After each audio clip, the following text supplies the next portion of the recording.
On that chilly afternoon, the delivery driver stood at the doorstep of an elderly woman's home, his demeanor suggesting he was there for more than just a simple package drop-off. The box he held was light, but his gaze lingered on the face of the 85-year-old woman who answered the door. Her skin was etched with deep lines, each telling a story of years gone by, yet her eyes sparkled with the curiosity and mystery of a young girl. She opened the door slowly, as if she had been expecting him.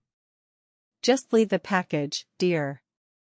"Thank you," she said, her voice trembling slightly as she gripped the edge of the door with her slender fingers.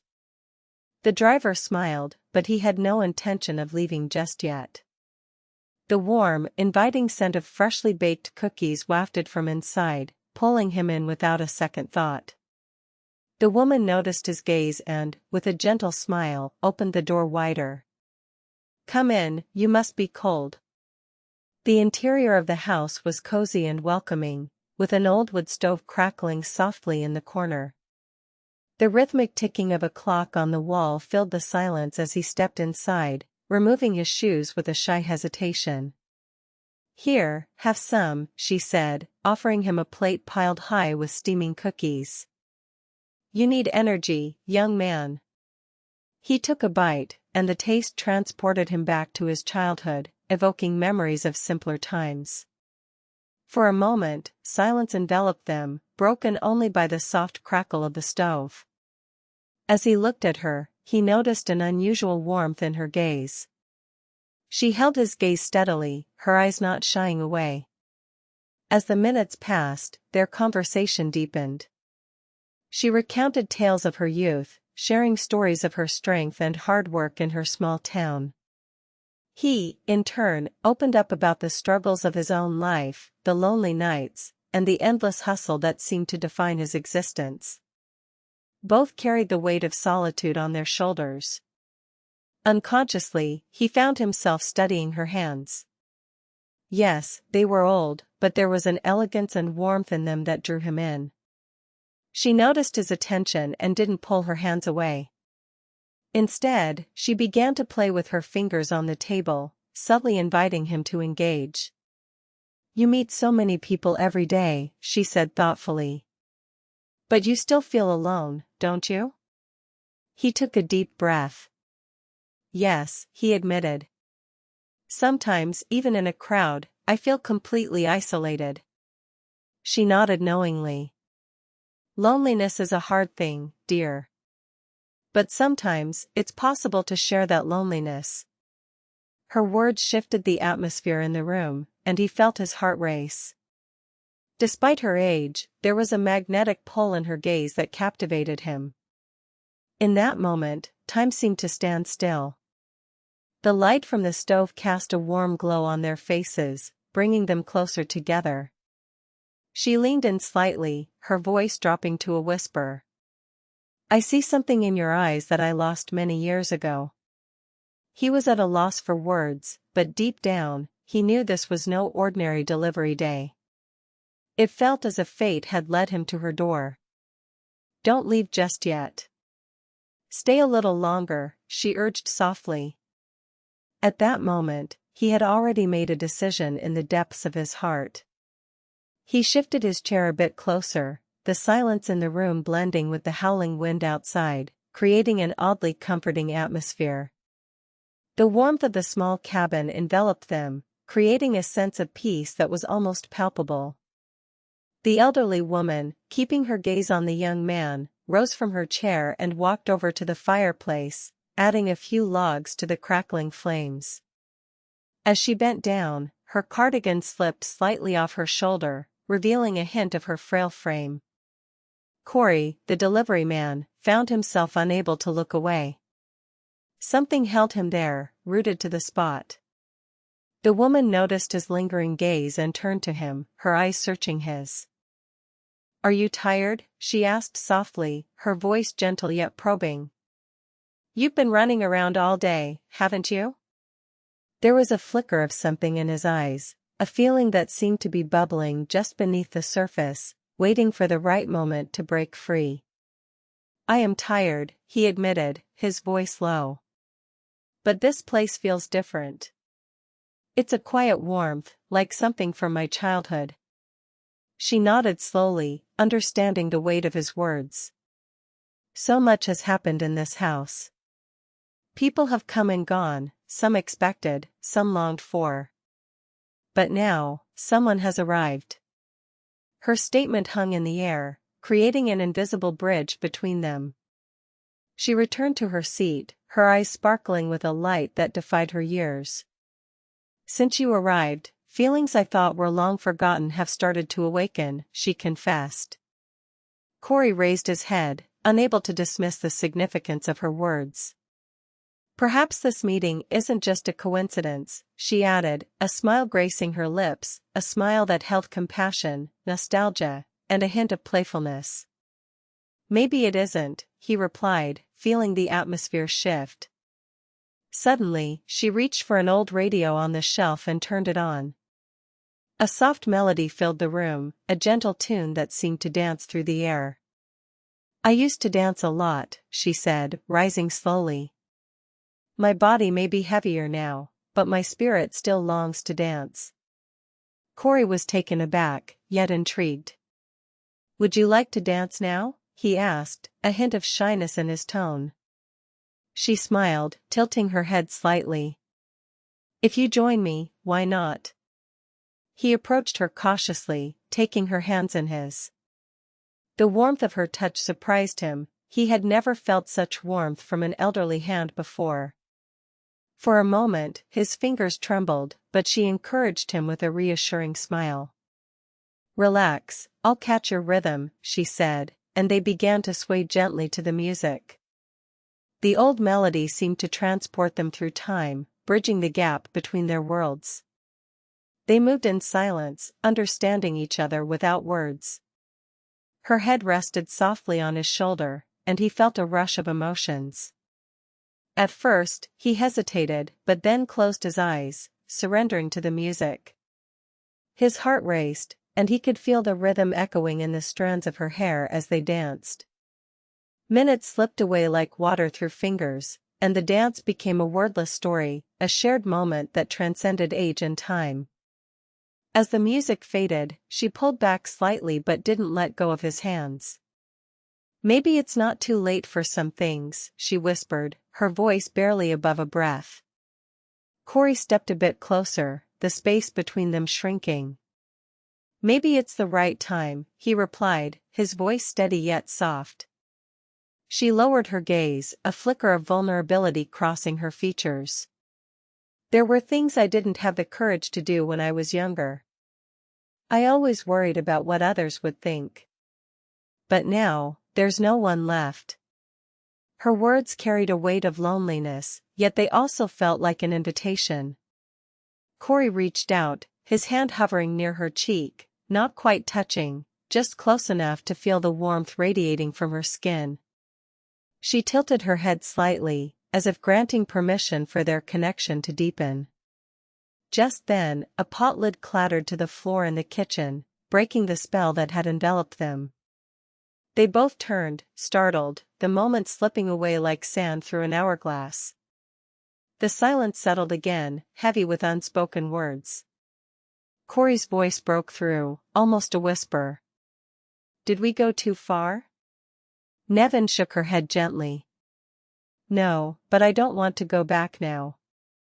Corey absorbed her words, realizing that it wasn't just age that mattered anymore, time itself felt irrelevant. They didn't know how much time they had left, but in that moment, they were not alone. Nevin turned towards the kitchen. Would you like some more cookies? I can make you a warm glass of milk to go with it. Corey nodded. I'd love that, but maybe one day I'll just come for the cookies. Without turning around, Nevin replied, maybe I'll be waiting for you bright and early that day. A new song began to play on the radio, and Corey understood that Nevin was more than just an elderly woman, she was a love forgotten by time. The night had grown late, and while Corey knew he had to return home, he found himself unable to rise. An invisible thread seemed to hold him there, binding him to the warmth of her presence. As Nevin handed him the glass of warm milk, her hand was steady, resolute. In her eyes, he saw not the weight of years but the burden of moments unlived. "If you leave now, will you come back?" she asked, her voice low but clear. Corey didn't answer immediately. He held her gaze, understanding the question was not merely about a return visit. It was a plea, a silent request for connection. "I'm free tomorrow evening," he finally said. "But this time I won't be bringing a package."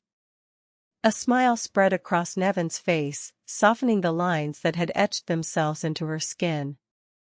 "Then I'll prepare something special for you, but it won't be cookies."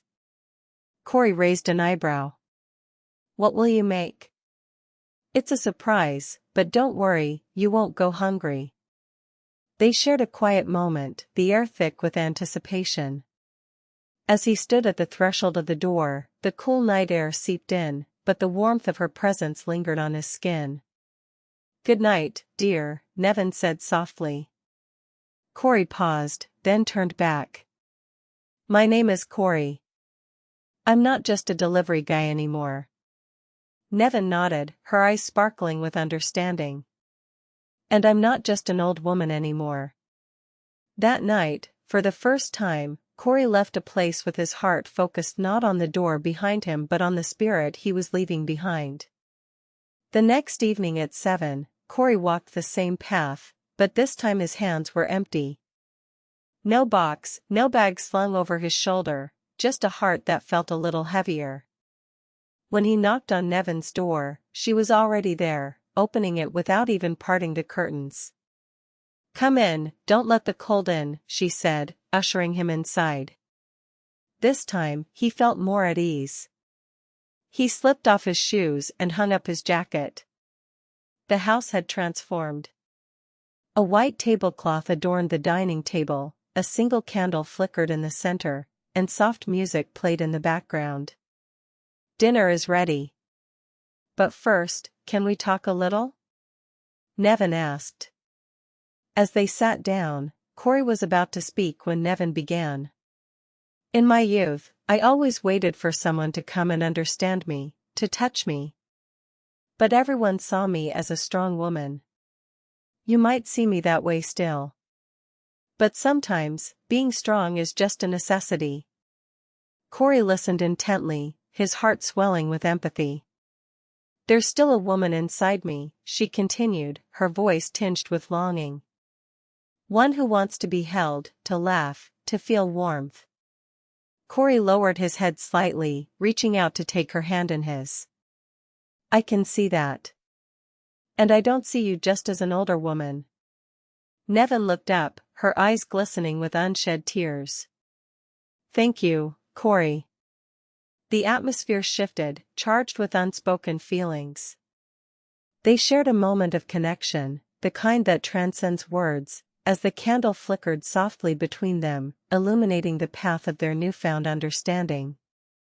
Corey felt a mix of excitement and apprehension as he stepped into Nevin's home once again. The warmth of the house enveloped him, contrasting sharply with the chilly evening air outside. He had come empty-handed this time, but his heart was full, heavy with emotions he could hardly articulate. "Come in, don't let the cold in," Nevin said, her voice inviting as she opened the door wide. Corey stepped inside, shedding his shoes and jacket, feeling the familiar comfort of her space. The dining table was transformed, adorned with a crisp white tablecloth, a flickering candle casting soft shadows, and gentle music playing in the background. "Dinner is ready. But first, can we talk a little?" Nevin asked, her eyes searching his. As they settled at the table, Corey opened his mouth to speak, but Nevin's voice filled the air first.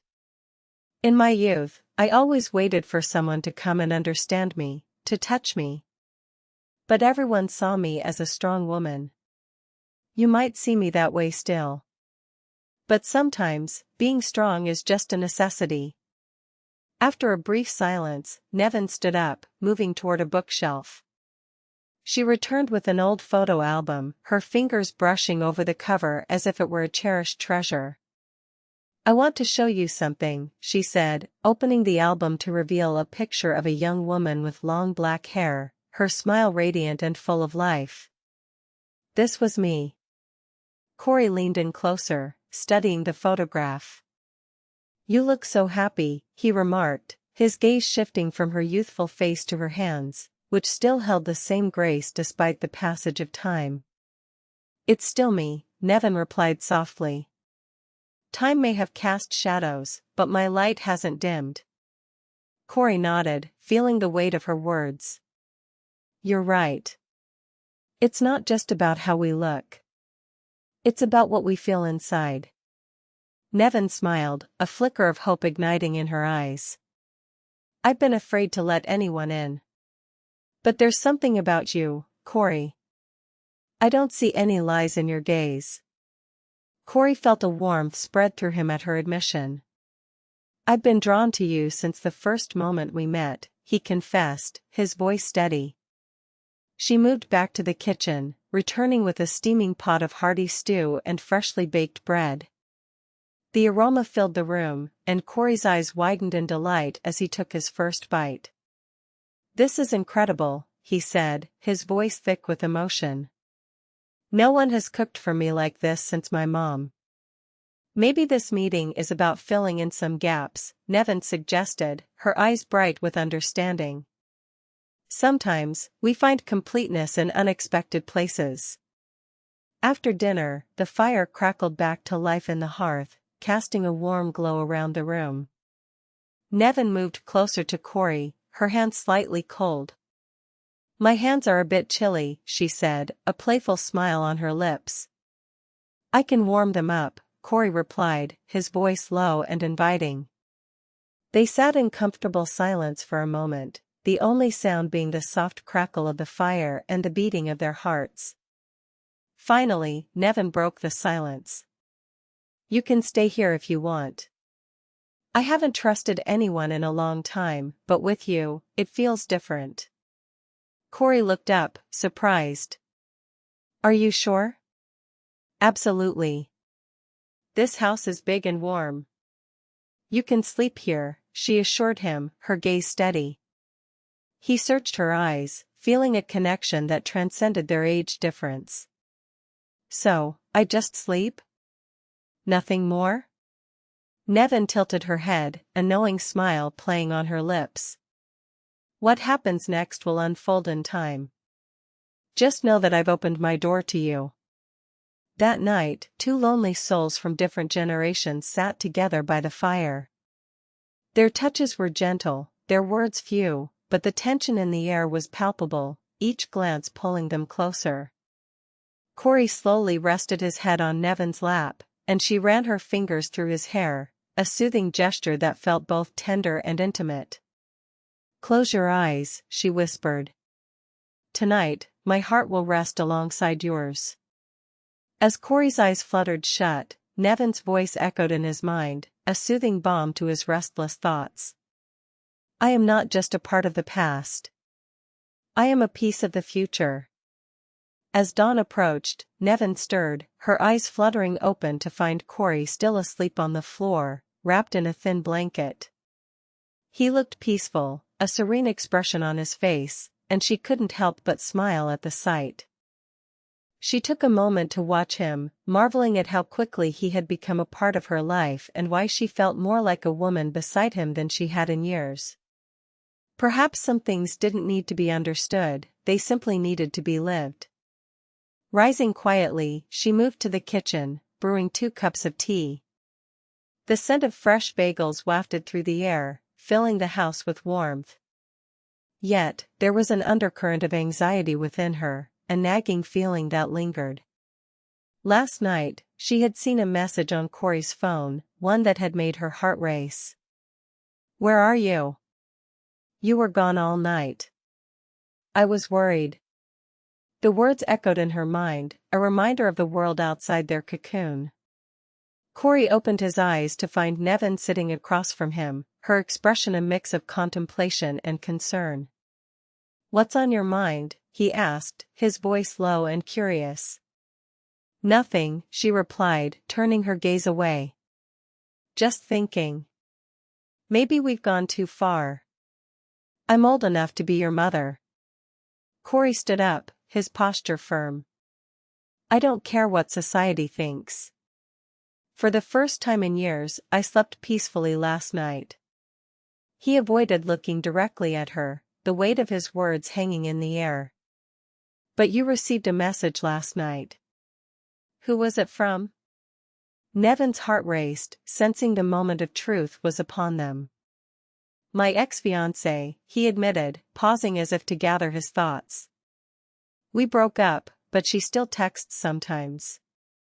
I guess she still has a place in my life. He shook his head, frustration evident. No. That chapter is closed. Tears welled in Nevin's eyes at his words. Corey, I think I love you, but I'm scared. You have your youth, your whole life ahead of you. I might just be a temporary comfort. Corey stepped closer, kneeling before her. Nevin, you are the first person in my life who feels real. Age doesn't matter, it's the connection we share. I can be myself around you. She wiped her tears, but the fragility of her years weighed heavily on her heart. But what if we go out together? What will people say? What we call each other is what matters, he replied, just as a knock echoed through the quiet house. Who could that be at this hour? Nevin asked, her voice trembling slightly. Corey opened the door to reveal a tall, slender woman with piercing eyes that locked onto him. There you are. I've been looking for you all night. Nevin watched from inside, her heart pounding in her chest. Was this the woman from his past? Corey nodded, confirming her suspicions. Yes, I'm here. Are you really with an older woman? The woman asked, disbelief coloring her tone. Seriously? Yes, Corey replied, his voice steady but firm. I'm with someone who touches my soul, not just my appearance. The woman scoffed, slamming the door behind her as she left. Silence enveloped the room again, but Nevin was still trembling. I can't handle scenes like this. I don't want to get hurt at this age. I don't want to lose you. Corey took her hand gently. Today, I want to take you to the farmer's market. In front of everyone. Nevin's eyes widened, tears brimming once more. This was a kind of proposal she had never received in her youth. Are you sure? I've never been more certain, he replied, his gaze unwavering. And so, that day, Nevin and Corey ventured to the market together. People stared and whispered, but they only had eyes for each other, sharing smiles that spoke volumes. For the first time in years, when Nevin looked in the mirror, she saw a beautiful woman reflected back. No longer just a woman, but a beloved one. Months passed, and Corey visited Nevin every evening. They cooked together, read books, and shared laughter over their favorite shows. One day, Corey pulled a small box from his pocket. I know proposing might seem strange, but I want to give you this ring. Because you've become my family. Nevin was overwhelmed with emotion, tears streaming down her cheeks. Maybe we won't have a wedding, but my heart belongs to you. From that day forward, the clock in Nevin's house began to tick in a different rhythm. Each chime signified a new beginning, a testament to the strength of their bond that transcended age. Their story proved that some loves are ageless, that some hands hold not just time, but the essence of the soul, and that some connections are destined by fate itself. Subscribe to the channel, many